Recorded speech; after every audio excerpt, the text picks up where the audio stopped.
As a solo founder in Silicon Valley, I was able to raise from the absolute best angel, seed, and Series A and Series B investors. This came with very little network. I didn't go to Stanford, but I was able to raise from these incredible investors. I was able to scale the company and I was able to exit it to a market leader. Here's the thing, there's a million YouTube episodes out there on how to structure your pitch deck or how to talk to investors. That's not what this video is. In this video, what I'm gonna do is just take you through each of my rounds of funding, and I'm gonna take you behind the scenes. I'm gonna share what I learned and the one person in each of those rounds that really made it all work. And when you watch this episode and you apply these principles, you're gonna understand the hard-learned lessons that I learned as a solo founder, as a first-time founder raising funding. And my intention is that you are gonna be becoming a pro in the fundraising game that much faster. Intro.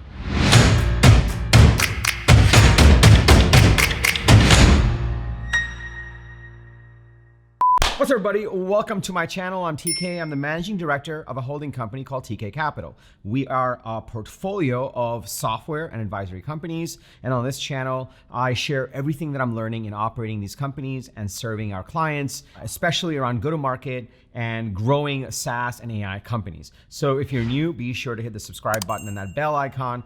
You'll get notified every single time I drop an episode with the TK energy. If you're already part of this community, my people, welcome back. It's really awesome to see you over here. So let's go right into my first round of funding, pre-seed. I started out, I was working at a hedge fund called Bridgewater Associates. It's the best hedge fund in the world. I was working over there and I finally got enough courage to quit the job and actually say, okay, I'm gonna go start a company. And I started working nights and weekends first on my idea. And then eventually I took the plunge, and I didn't come from a trust fund or I didn't have a whole amount of cash saved up. So what I did is I negotiated a consulting agreement with a couple of people so that I had cash flow coming in so that I could work on my startup idea.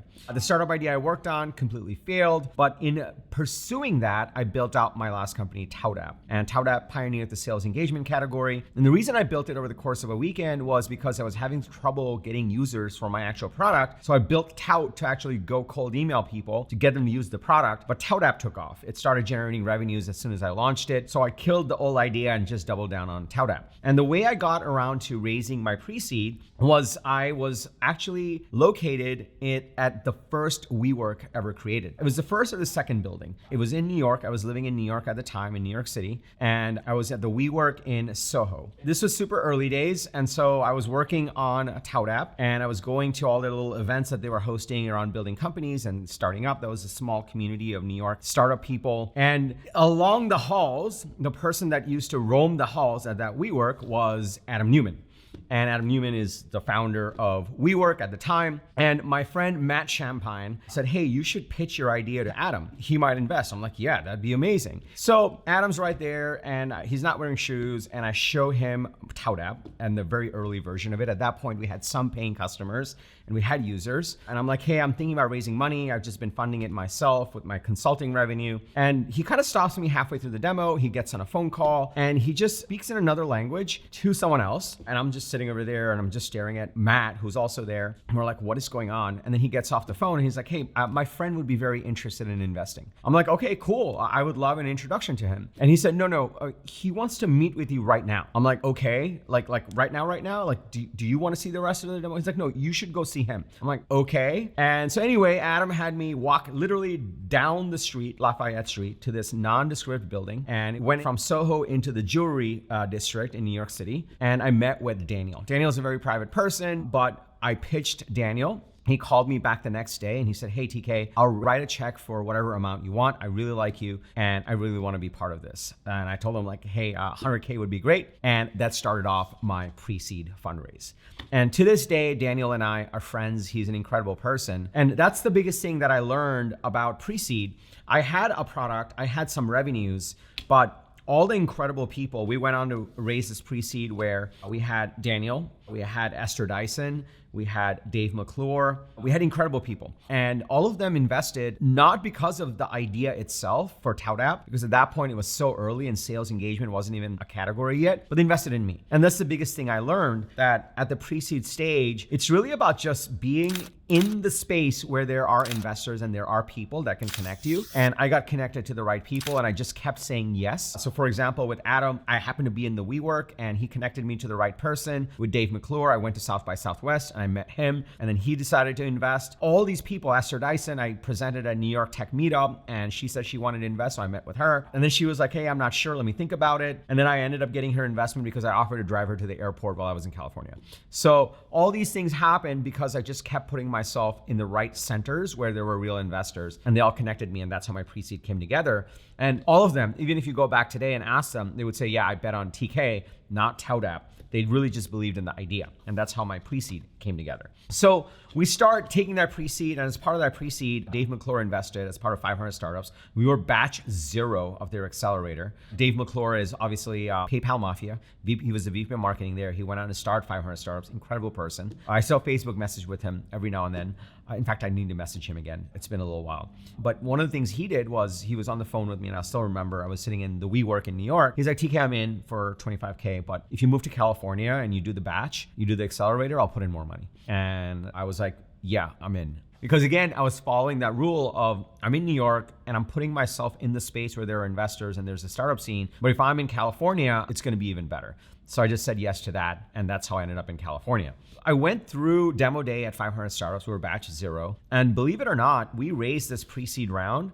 And then we came to demo day. I recruited a team. I rented out this Avalon in Mountain View where we worked out of. There's a picture right here of it. We literally worked out of there, and the rest of the time was from the 500 startups offices. There's a picture of that. And believe it or not, come demo day, we ended up getting 0 investors. People didn't understand what we were doing. We had some revenues, but not a lot. Sales engagement wasn't a category. We weren't even pitching it as sales engagement yet. We had 0 investors, 0 interest. And I was like, whatever, I know this is a thing. So I just kept working, and I decided that I wasn't going to go back to New York. I would move to San Francisco. And so I moved into the absolute first building in San Francisco that WeWork built. It was still under construction when we were moving in. So it was the second WeWork building, but the first building in that city. We moved in there, set up shop there, and we're like, we're just gonna get to work. And we got to work. And one of the things I did consistently between the pre-seed and the seed was I kept sending monthly investor updates. So I had some incredible investors. So I just kept sending investor updates, and I kept sharing like, hey, here's the progress we're seeing. Here's the category that's forming. Here's what we're focusing on. Here's how we tweaked our ICP, and we're now only going to focus on salespeople. And the crazy thing was I didn't have to raise the seed right away, because every single time I sent an investor update, existing investors just emailed me and said, hey, can I just put in more money? And I'm like, yeah, we could use some more money while we figure out what this really is before we go in for our full seed raise.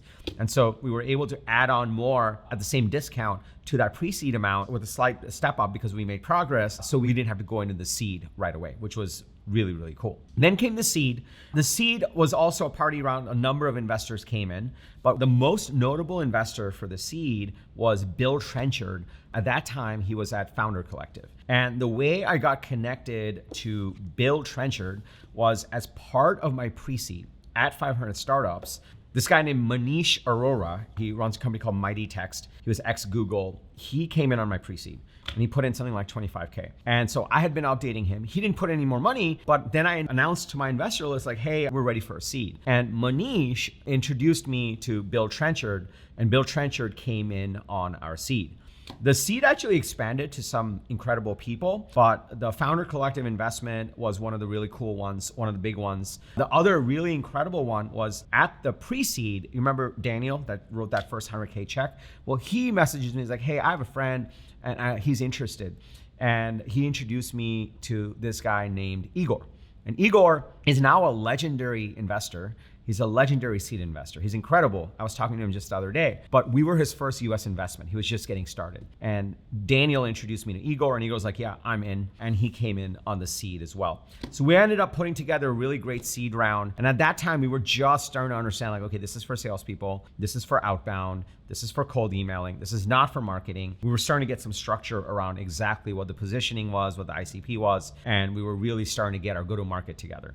So that was the seed. Now, what ended up happening was as we moved from seed towards the Series A, there was this period of time where we were just cranking. We were a 6-person team. And as a 6-person team, we basically took it to $1 million in ARR. And we took it to $1 million in ARR, and we were getting a whole bunch of people self-service through our go-to-market strategy. But then also something crazy happened. 2 of the people on the team started out as what we called happiness officers, and they converted to becoming salespeople. They're super talented. One of them came in, I remember her name's Tara. Tara was like, I don't want to be in sales. I'm like, you are absolutely not going to be in sales. You're going to be a happiness officer. I just want you to help all these people that are coming into our platform inbound and just make sure they're set up for success. I hired another person, Jen, this is her right here, and she came in as our marketing intern. But within a 6-month period, they both flipped over to being our salespeople. But they were still called happiness officers, and all we did was looked at the people, the salespeople that were signing up for the platform. We cherry picked the people that were in large sales teams, and they would just reach out to them and help them. And as soon as they became successful in the platform, we ended up expanding into a large deal.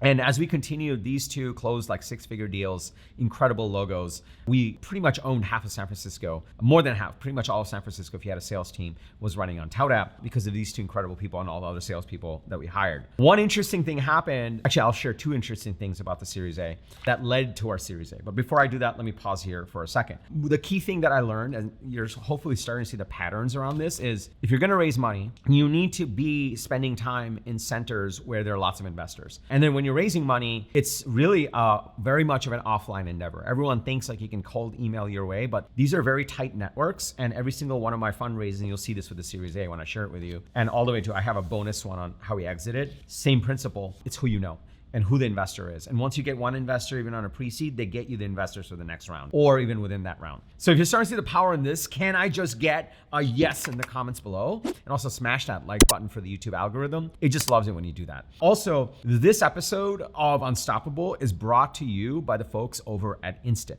Instant is a demand acquisition platform. It helps you generate inbound leads off of your ICP and convert them to pipeline and revenues. It is an incredible platform. They're the ones that sponsor these episodes and make it possible for me to do these episodes. So make sure you check out Instant, following the link in the description below, because one of the biggest things I've learned in all of these rounds is the reason I was able to go from pre-seed to seed to Series A to Series B to exit was because we built out a proper go-to-market strategy and we had inbound leads coming in. That made the biggest difference, which I know is ironic for a platform that does outbound, but I was a big believer in inbound back then, and I'm more of a believer of inbound today, which is why Instant is incredible. So along the way to the Series A, 2 things happened that's like worth noting. The first thing that happened is, we raised our seed, we're cranking, and we're actually closing bigger and bigger deals. We're getting inbound. And we're like, this first thing happened right around the case when we were at around 800K ARR. We weren't at $1 million yet. And it was that summer where it was a little quiet. I went out to fundraise. I'm like, we're gonna raise a Series A. And we actually met with Sequoia because by that time, the founder collective person, Bill Trenchard, had left and moved on, and someone else came on. And he introduced me to Sequoia. He's like, you should meet with Sequoia. I'm really close with Roloff. I met with Roloff. And he really liked it. He brought me in for a full partner meeting. I met with all of Sequoia's full partner meeting. And then he introduced me to Arif, who was a partner at Sequoia at the time. And we spent more time. Then they introduced me and had me meet one-on-one with Doug Leone. And I'm like, oh my God, we might actually get this deal and we're gonna be a Sequoia-backed company. And basically, like, we had all these meetings. It was crazy. I remember one of the times, like, we were in San Francisco and our office got broken into that morning, but it was also the same day as the full partner meeting. So I got a call from some of the team members and they're like, hey, did you like rearrange the office? I'm like, no. And they sent me pictures and a bunch of stuff was stolen. I'm like, okay, you guys deal with this. Here's the credit card, go buy more Macs if you need to. I think one was missing, the rest had laptops. I'm gonna go do a partner meeting. And then drove down to Sand Hill Road and did the meeting. They didn't invest. It turned out, and this is gonna be an important part for the Series B, but it turned out that they really wanted to invest in a different company. And we were both in the sales space and they're like, we can't do both. I didn't get that story at that time, but I'll share the story of the Series B because this came up in the Series B, which was fine, but I was just like devastated. I'm like, oh my God, what are we gonna do? Well, if Sequoia doesn't even want to invest, do we even have a company? Like, is this a top tier company? So I remember like talking to some friends, and I remember sitting on the rooftop of that building in Soma, and I was just like, oh my God, like I don't know what we're gonna do. But then something clicked in me, and I was like, you know what? Screw it. Like, it's the summertime, let's just go close deals. And that was like a mantra. Like, I'm like, we're just gonna ship code and close deals. And I just went back to work, and the team went back to work. And over the next few months, we just like kept cranking. And we kept closing more deals, and we started to close bigger and bigger deals. As part of one of those deals, we got a phone call from Andrew Riesenfeld. Great guy. And he worked for a company called Responses at the time. And he was like, hey, we're trialing ToutApp, and we want to buy for the whole team. I'm like, great, we'll set you up. Sounds great. And we were still getting our sales process down at the time. He was one of the early ones. He's like, but we really want it where if we buy from you, then our competitors can't use you. So I tell him like, hey, listen, I appreciate that. We really want you as a customer, but there's just no way I can give you an exclusive. There's just literally no amount of money that I can charge you to make it where you get an exclusive on using our platform. Andrew also had Daniel Barber on the phone. Daniel's incredible. He ended up joining ToutApp later, and now he runs an incredible company. But at that time, they just hung up. I'm like, okay, cool. And the company that they were really worried about was ExactTarget, which was their direct competitor to Responses. And so in the meantime, I went into that admin. We had this admin thing. That's how Kara and Jen figured out who was signing up for the product and who we want to go put some more attention to. So I looked up ExactTarget, and it looked like not only was Responses trialing, but ExactTarget was also trialing the product. And then my phone rang again. So I pick it up, and that time we had desk phones. It was like a Ring Central desk phone, voice over IP phone. I pick it up, it's Andrew again. He's like, okay, just give me an exclusive for like 6 months. For 6 months, let me use it. Don't let ExactTarget use it. And you can't make this stuff up. And I was literally like, Andrew, even if I wanted to, I couldn't do that. Because in between the time we last spoke and now, I looked it up, and ExactTarget is trialing the platform right now. And right on that call, Andrew said, and Daniel was like, okay, we'll just sign up.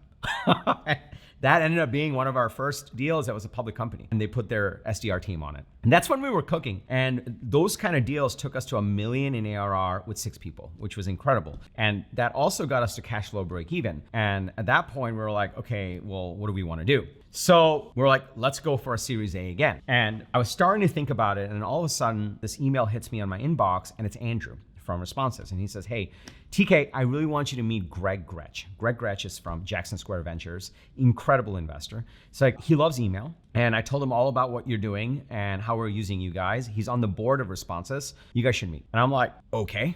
Greg was literally down the street from me. Again, proximity matters. So I met with him, sat down with him, walked him through everything we're doing. We're at $1 million in ARR, cash flow break even. We're going to raise a Series A. We sell only to salespeople. It's email for salespeople. And he preemptively gave us a term sheet. He was like, here's a term sheet. We want to do your Series A. Simultaneous to this happening, a friend of mine, Max, he's also a great investor. He now invests in SaaS and AI companies. Max Altschuler, great guy. He was starting the Sales Hacker Conference, and he had just quit his job, and he was trying to figure out what to do, and he was going to start a Sales Hacker Conference. And I told him like, hey, listen, I'll give you sponsorship money to start this conference, but you have to say I'm the marquee. So it's got to be Sales Hacker by ToutApp. And I was literally first sponsor in. He had never run a conference before. And I had a little bit of money because I had like cash flow, which was amazing. And he was like, done. And so simultaneous to the preemptive term sheet, we also got the Sales Hacker Conference running. So I have the term sheet, and we're going to the Sales Hacker Conference. We're the marquee sponsor. Half the town thinks we actually are running the conference. That was a great deal for us and a great deal for Max. Helped him get his start, put our name on the map. Simultaneous to that, we sign the term sheet. We also get an inbound acquisition offer. It led into it from a few weeks before. I had gotten invited to dinner. I got an email from Dharmesh Shah, HubSpot CTO.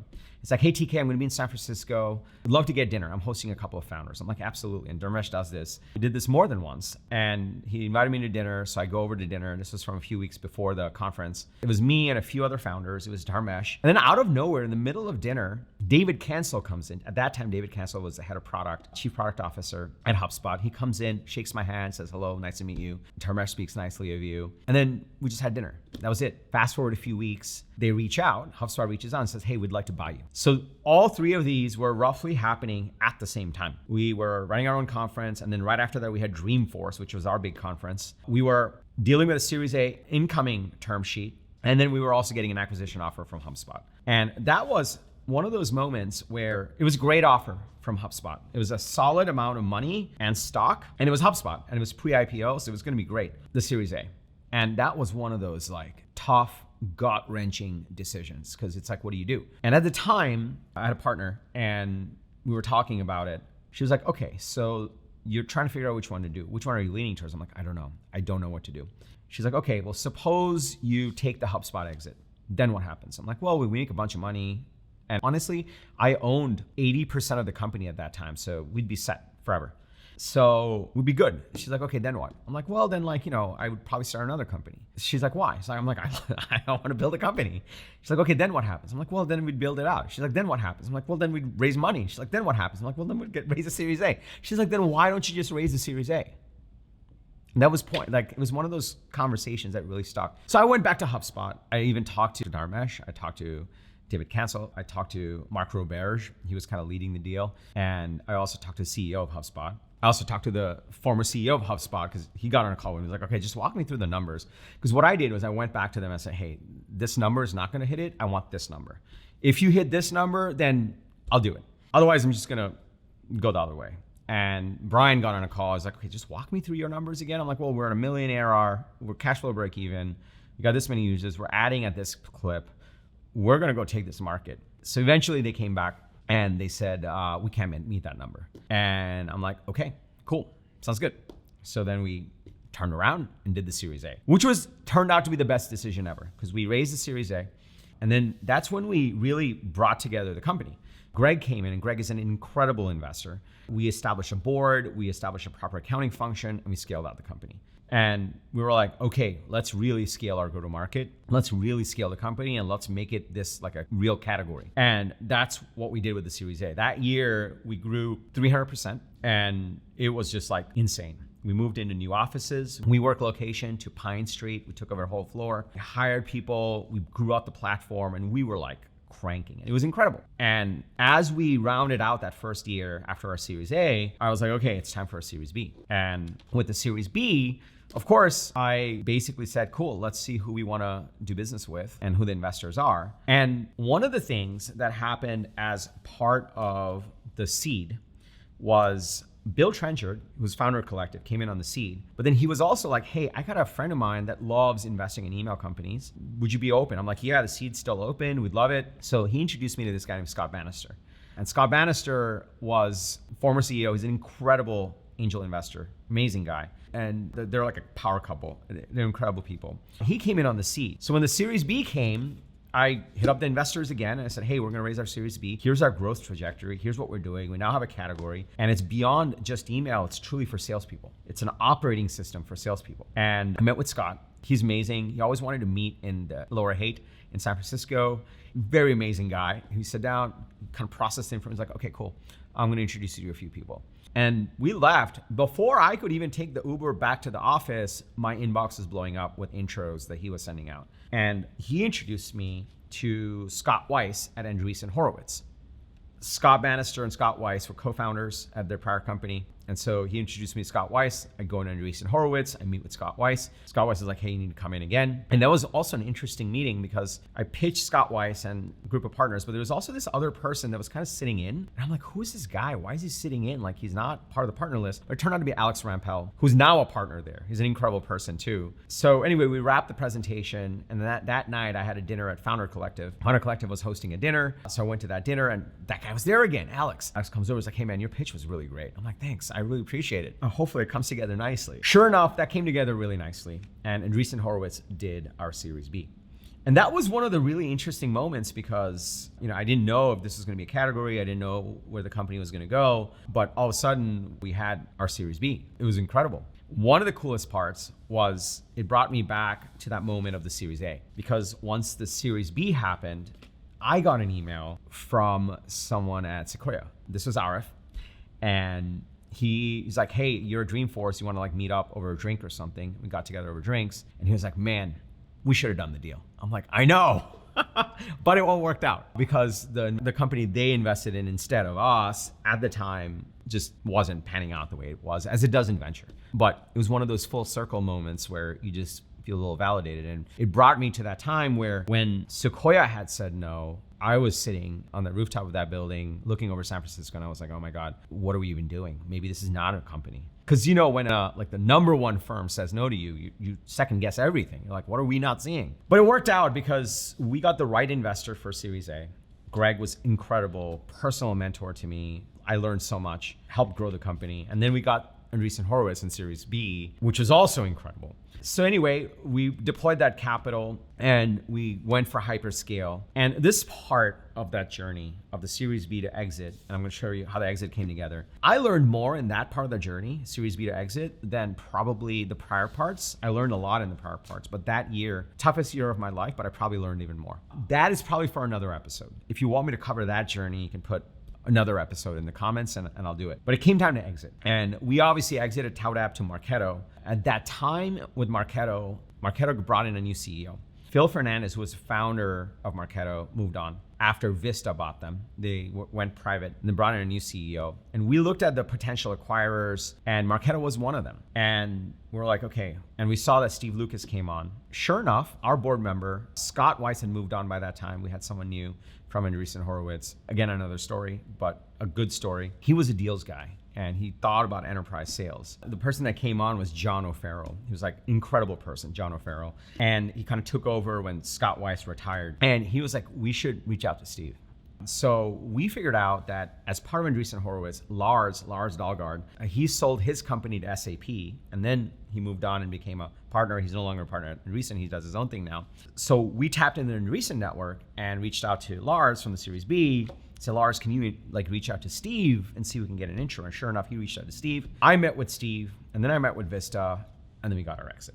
The reason I wanted to share the backstory of all of this is two things. In each of these scenarios, whether it was the pre-seed, the seed, the Series A, the Series B, and even the exit, every step of the way, there were points where I'm like, oh my God, it's over. But it turns out it's never over. There's always a way forward. And every single time I felt there was friction in fundraising, I just focused on go-to-market. And whenever I focused on go-to-market, the metrics improved and the investors lined up. That's number one. The number two thing I learned is I didn't go to Stanford. I didn't work at like Google or Facebook or something like that. I had a small network, but not a huge one. For a variety of reasons, I didn't want to tap into that network. I wanted to do it on my own. So I didn't have pedigree, but I still got the best investors, like truly the best investors of that time. Through all of these, the one constant, the reason I wanted to give you the backstory is, yeah, you got to get your pitch deck right and your pitch, all that stuff right, all that matters. But the real thing you want to learn is fundraising is a relationships game. It's the people you're really connecting with. So number one, you have to put yourself in the center, in proximity to actual investors. You can build momentum. Like when you get the right investors, they all invest in groups. There isn't a single investor out there that will do one investment and not tell 5 other investors like, hey, I just did this investment, you should look into it. That's a real thing, especially in the early stages. So those are the two big things I really wanted to share as part of this story that I'm sharing with you. By the way, if you're getting value, smash that like button for the YouTube algorithm. I wanted to share with you because you can do this. There are going to be tough moments. There's always a way forward. What matters the most is the human connection. Even today, even with AI, it's not that cold email to an investor that's really going to break through. Not really. Maybe you'll get a meeting, but what really moves between rounds and really brings together funding for companies are the relationships. So get out there, connect, and really engage with real investors and just let it flow. And the mantra I had for myself, whether it was from the pre-seed where Adam Newman was sending me down the street to some random Diamonds District building, to South by Southwest where I was hanging out with Dave McClure, to any of the things that happened after, I just kept saying yes. I just kept saying yes every single time. I kept saying yes to every single opportunity that came up, and I kept putting myself in proximity with investors. And I applied that to other areas too. I kept applying that to customers, to partners, and everything started to come together. And I think that's more true than ever today in a world where supposedly everything's going into AI, everything's going into automation. At the end of the day, it comes down to humans. and connection and relationships when it comes to funding. You got to ask yourself, what are you going to do when all the agents is running your entire company? Like, what do you do? What is everyone else going to be doing? Well, they're going to be connecting with other humans with all that free time and making deals. And that's what funding is. And that's what startup fundraising is. The other thing that I think is worth mentioning is, sometimes I think back to the HubSpot deal, because that was a fork in the road, because obviously HubSpot went on to build their own thing and compete with us and all the other sales engagement players. I still trade emails with Dharmesh every now and then, but man, I would not have traded the journey of taking that Series A and then the Series B and then the exit and then everything I did as SVP of strategy at Marketo and everything I get to do now with Unstoppable for anything else. I probably could have cashed out earlier in life, but I think I would have lost my purpose. But in going through this journey, I really, really found my purpose. And that's what I do now,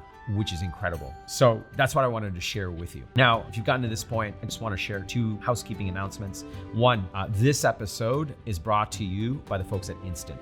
Instant is a demand acquisition platform. It helps you generate inbound leads that fills your pipeline and scales your revenues.